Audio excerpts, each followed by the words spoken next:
Olá, pessoal, tudo bem com vocês? Somos nós da Irresistível Graça e Teologia e dando continuidade ao que nós estamos desenvolvendo, em especial o livro de João. Eu irei fazer uma breve exposição do capítulo 2 de 1 João, tá? Novo Testamento. Recentemente nós fizemos uma exposição do capítulo 1 de 1 João e dando continuidade, vou fazer uma breve exposição do capítulo 2, tendo em vista que qualquer estudo que a gente for desenvolver, biblicamente falando, ele requer um árduo esforço e tempo, porque, ao contrário do que muitos podem pensar, estudar a palavra de Deus, ela nos leva, assim, a um horizonte, assim, muito vasto, tá certo? E eu, particularmente falando, sou fã do João. Esse João, vou repetir aqui brevemente, é o mesmo João do Evangelho de João. Tem os 4 evangelhos, o Evangelho de João, e é o mesmo que escreveu a primeira, segunda, terceira epístola e o Apocalipse. E continuando aqui, eu acho muito interessante a escrita dele aqui com relação a quem ele tem enviado essa epístola. E ele começa assim: escrevo isto, filhos queridos, para orientá-los a não pecar. Eu estou com uma linguagem bíblica aqui, que eu sempre trago ela para fazer algumas confrontações. E eu preparando esse momento nosso aqui, e eu achei muito interessante essa Bíblia, a mensagem, a forma que ela expôs essa questão aqui que João está trazendo a nós aqui. E o trato que ele tem com aquelas pessoas naquele contexto, e trazendo esse texto para os nossos dias hoje, né? Filhinhos, filhos queridos. Né? Escrevo isto, filhos queridos, para orientá-los a não pecar. Não peque. Mas, se alguém cometer pecado, temos um amigo sacerdote na presença do Pai. Um amigo sacerdote na presença do Pai. Sacerdote por quê? Quem apresentava os sacrifícios no templo e entrava no Santo dos Santos eram os sacerdotes. Então, Jesus Cristo, ele é o nosso sumo sacerdote. E tem uma carta na Bíblia que eu gosto muito, inclusive sou até professor dela no ITQ, que é Hebreus, né, o Instituto Teológico na igreja ao qual eu congrego, e Hebreus fala da superioridade de Cristo, que ela está acima de tudo aquilo, dos rudimentos do Velho Testamento, sacerdotais, do templo. Então, Cristo, ele está acima do sacerdote, de todos eles que vieram. Então, Jesus Cristo, ele é o sacerdote, ele é o próprio sacrifício, e ele se apresentou no Santo dos Santos, aonde Deus está.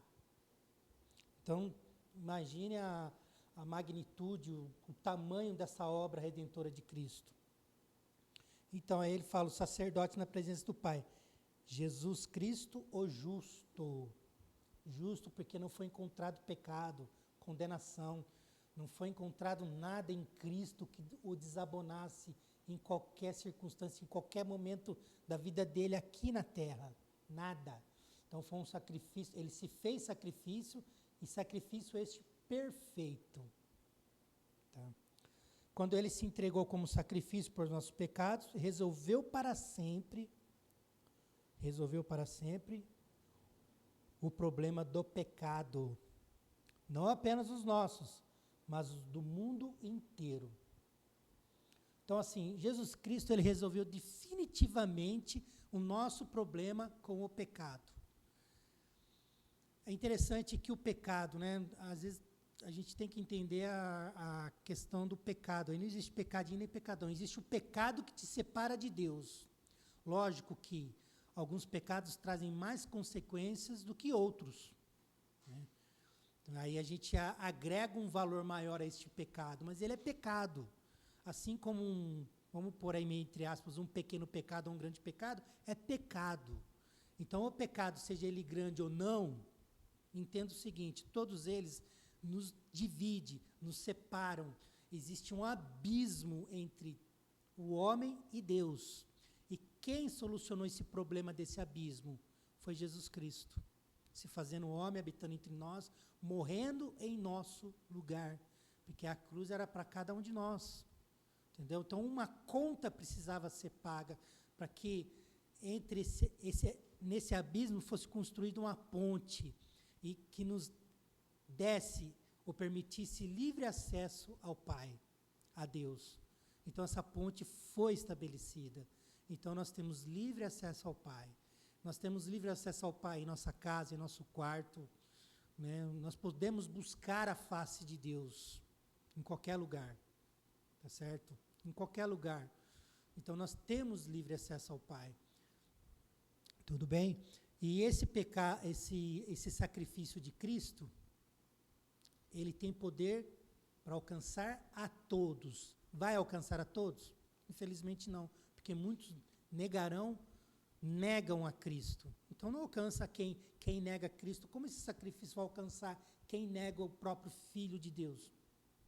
Não, é uma incoerência e uma coisa que não é lógica. Tudo bem?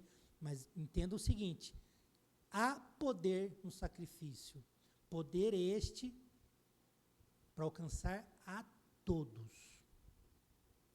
Tudo bem? Esta é a forma de ter certeza de que conhecemos Deus da maneira correta, guardar os seus mandamentos. Se alguém afirma, eu o conheço bem, mas não guarda seus mandamentos, é um mentiroso. Sua vida não combina com suas palavras. Mas aquele que guarda a palavra de Deus demonstra o amor amadurecido de Deus. É o único meio de saber que estamos em Deus. Quem afirma ser íntimo de Deus deve viver o mesmo tipo de vida que Jesus viveu.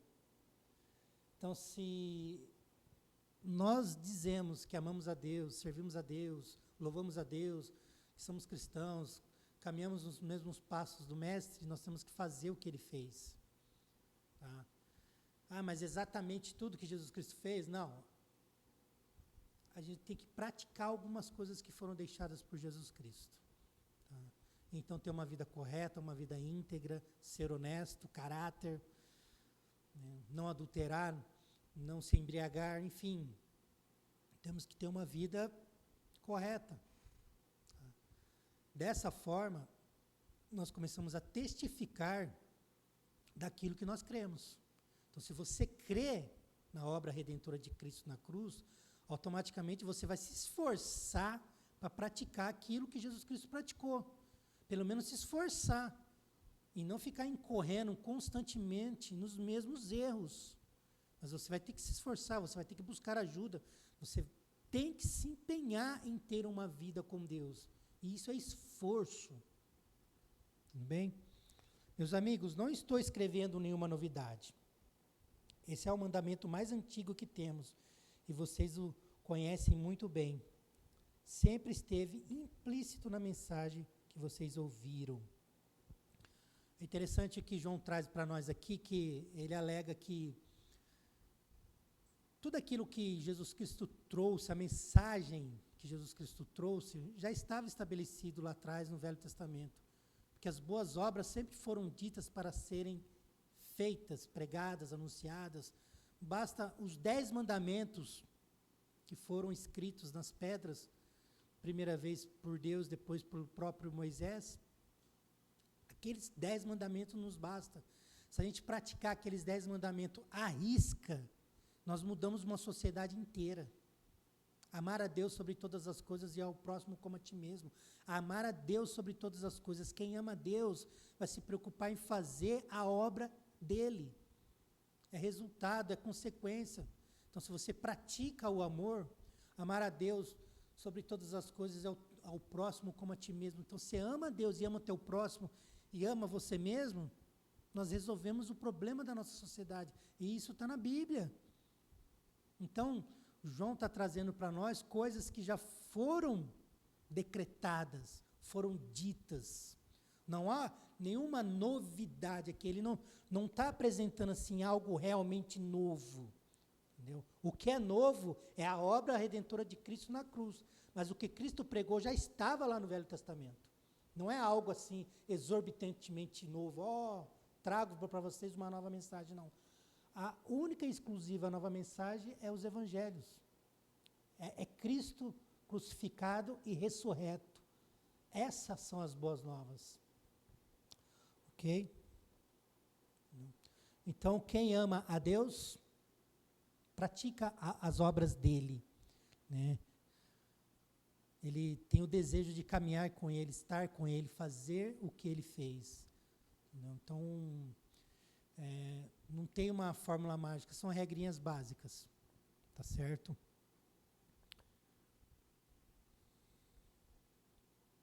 Quem diz que vive na luz de Deus e odeia seu irmão, ainda está na escuridão.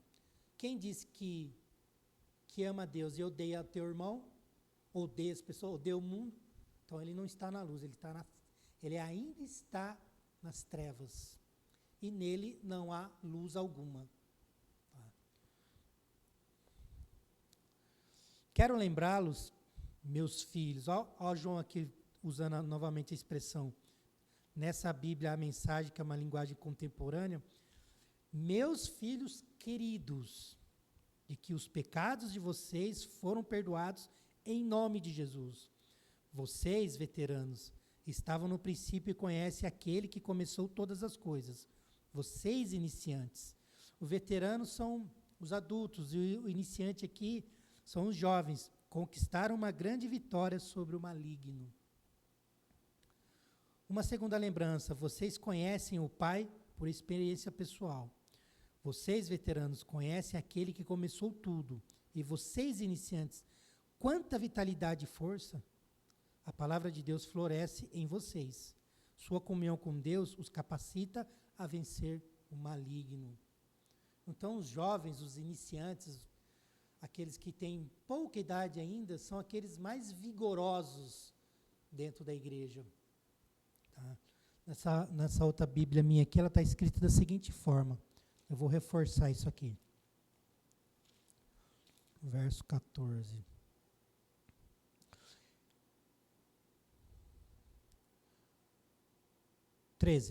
Pais, escrevo-vos, porque conheceste aquele que é desde o princípio, desde o início. Jovens, escrevo-vos, porque venceste o maligno. Eu vos escrevi, filhos, porque conhecestes o Pai. Eu vos escrevi, pais, porque já conhecestes aquele que é desde o princípio. Eu vos escrevi, jovens, porque sois fortes, e a palavra de Deus está em vós, e já venceste o maligno. Então, ele está dizendo aqui o seguinte, ele escreveu a todos, e eu vou reforçar que ele escreveu aos jovens, porque sois fortes. É interessante que o jovem, ele, na sua pouca idade ainda, ele tem muito mais vigor. E um jovem hoje, com temor de Deus, ele faz muito. Ele consegue fazer muito. Entendeu? Que muitas vezes aquele que já está encerrando a sua carreira. Então, ele chama a atenção do jovem aqui. Eu vos escrevi, jovens, porque sois fortes. O jovem, ele é forte, ele é vigoroso, ele tem energia para queimar. Então, aproveite esse momento. O livro de Eclesiastes, né, um livro assim muito interessante, um livro de sabedoria. Eclesiastes foi escrito assim num contexto de a pessoa que escreveu Eclesiastes, tudo indica Salomão. Ele escreveu já na sua idade avançada. E ele, no livro de Eclesiastes, você percebe que ele dá algumas ênfases, né, com relação ao jovem, né? Ele pede para o jovem guardar o seu caminho na presença de Deus. Né? Por quê? Porque chegará dias que ele não vai ter prazer mais algum. Por quê? Não vai ser mais permitido, porque ele não tem mais o vigor. Tudo bem? Continuando aí. O 15 até o 17. Não amem os costumes do mundo. Não amem os valores do mundo. O amor do mundo sufoca o amor do Pai. Praticamente tudo o que acontece no mundo, o desejo de seguir os próprios caminhos, de querer tudo para si, de parecer importante, não tem nada a ver com o Pai. Tudo isso o afasta de ser humano. O mundo e seus desejos vão passar, mas quem faz o que Deus quer está garantido na eternidade.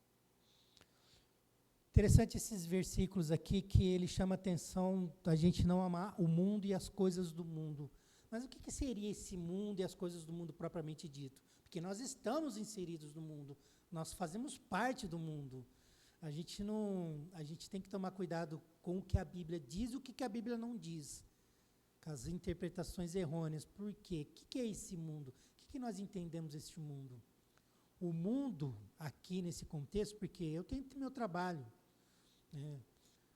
Sou policial, eu exerço o meu trabalho, tento exercer da melhor maneira possível, e é um trabalho normal. Assim como temos os médicos, temos comerciantes, e tudo são trabalhos. E todos esses trabalhos estão inseridos em nosso contexto, é coisa normal. O mundo que João está se referindo aqui são os desejos, tá? Os desejos, os anseios que nos tira da presença de Deus. São as motivações erradas, as concupiscências dos olhos, as concupiscências da carne, os desejos e motivações erradas, entendeu? Então, isso faz com que a gente desenvolva uma paixão maior pelas coisas aqui desta terra e não pelas coisas celestiais. Tá? Então, quanto maior o seu desejo pelas concupiscências, a concupiscência aqui é a cobiça. Tá? Quanto maior a tua cobiça pelas coisas aqui da terra, os prazeres sexuais, bebedeira, prostituição, enfim, poderemos elencar várias coisas aqui, drogas. Quanto maior o seu desejo, ou a sua cobiça por essas coisas, mais ligado às coisas deste mundo você vai estar. Quanto mais você se desligar desses desejos, dessas cobiças, mais ligado a Deus você vai estar. É como se fosse uma regra.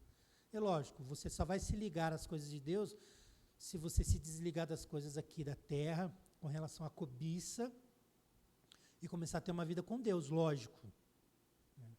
Buscar as coisas inerentes ao reino de Deus.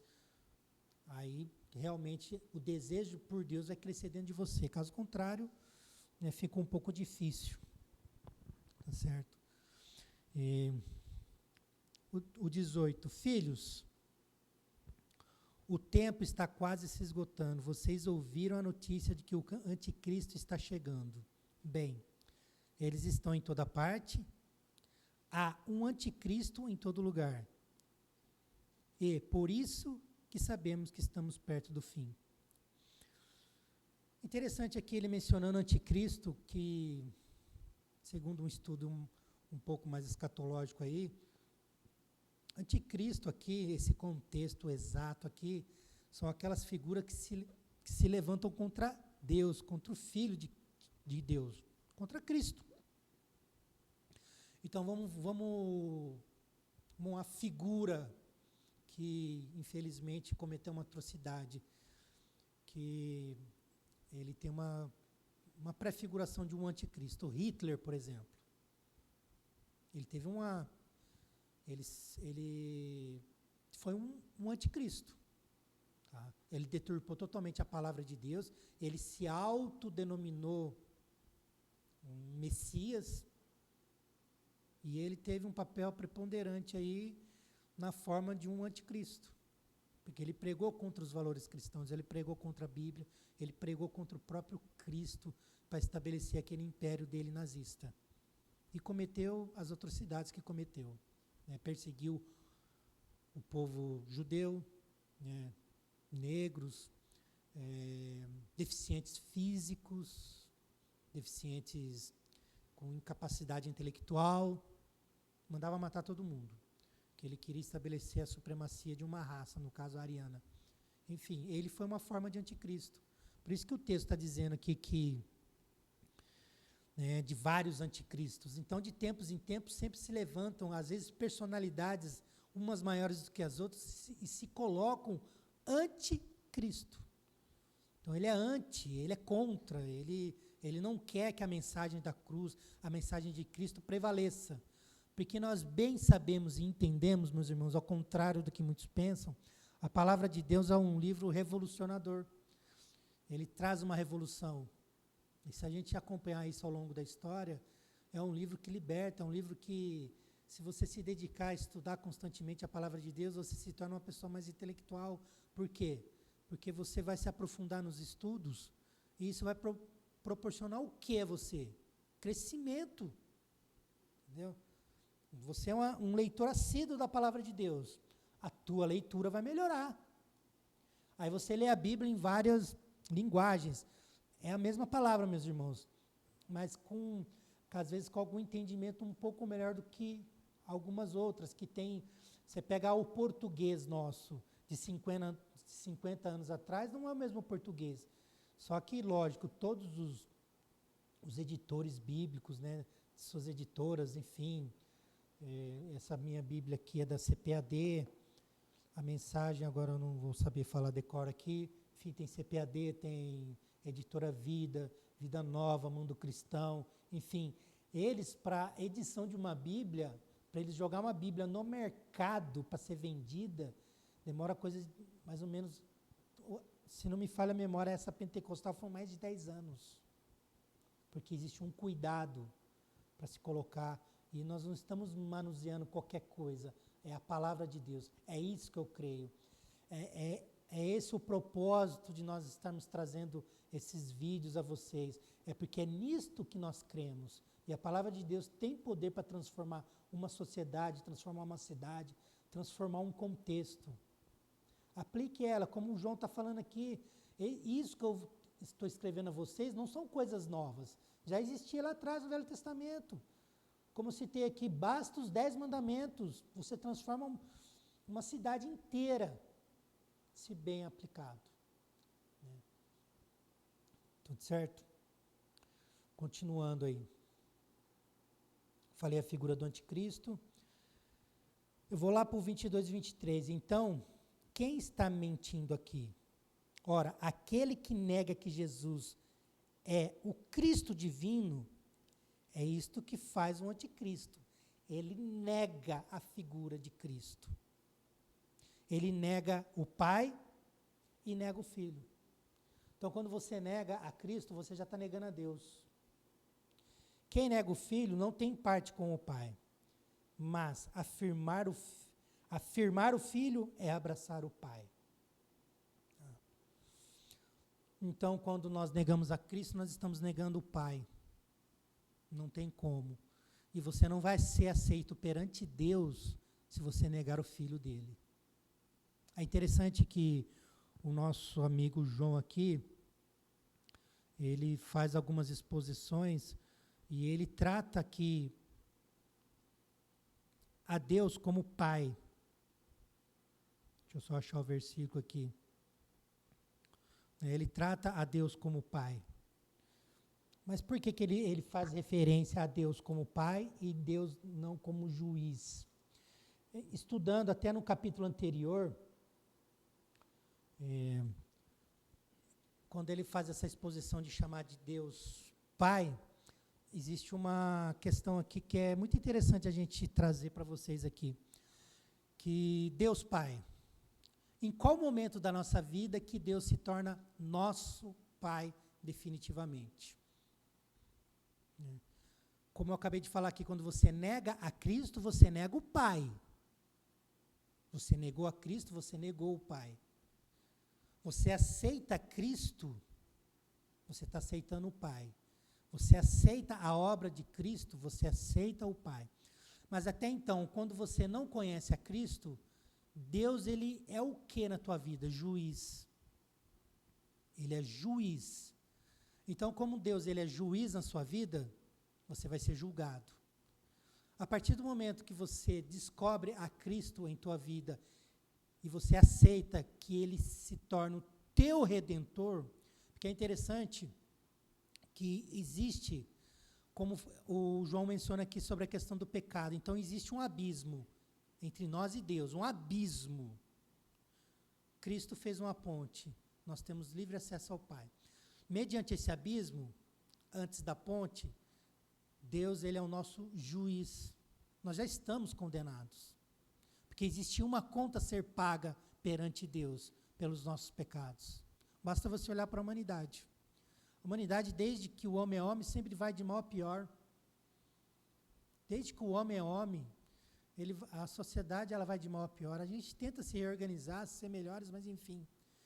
Mas a partir do momento que Cristo estabelece uma ponte entre você e Deus, que ele se torna o teu redentor.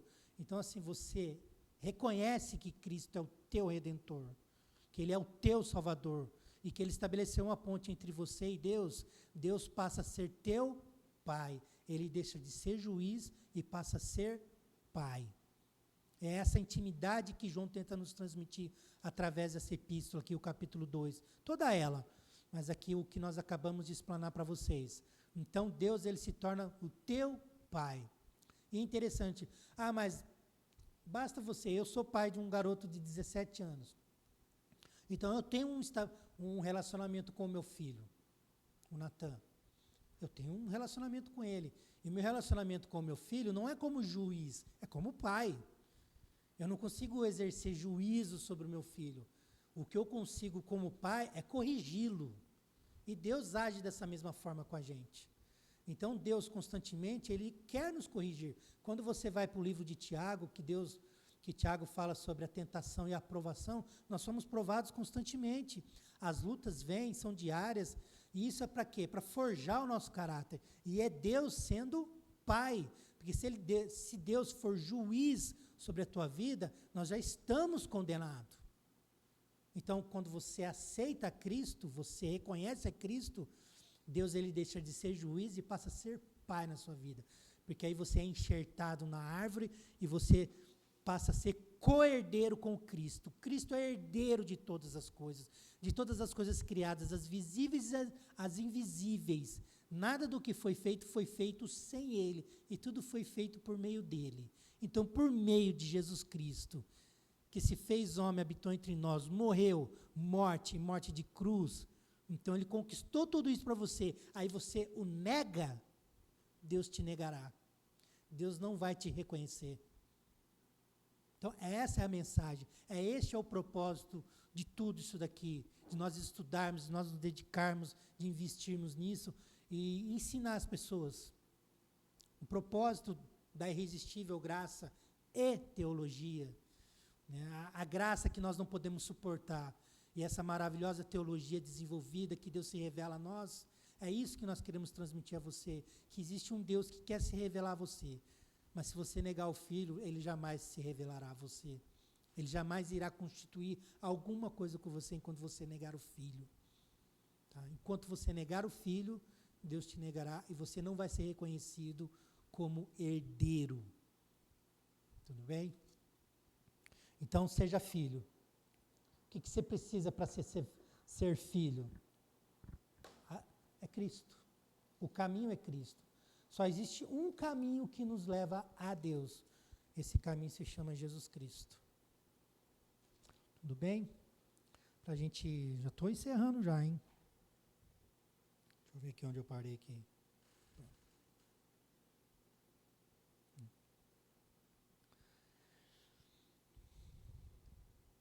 Agora, filhos, permaneçam com Cristo.